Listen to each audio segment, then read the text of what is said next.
বিশ্বনবী মুহাম্মদ সাল্লাল্লাহু আলাইহি ওয়াসাল্লাম নিজের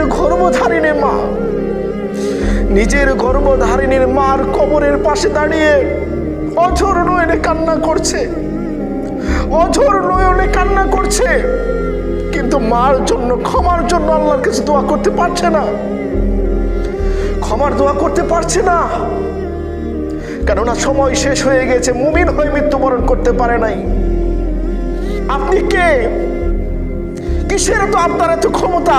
কিসের ক্ষমতা দেখেন আপনি?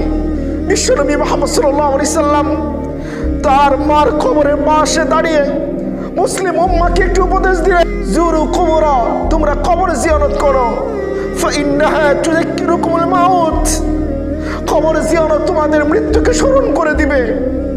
আর মৃত্যুর কথা যখন তোমরা স্মরণে রাখতে পারবে, তোমরা অন্যায় ব্যভিচার তোমাদের দ্বারা হবে না।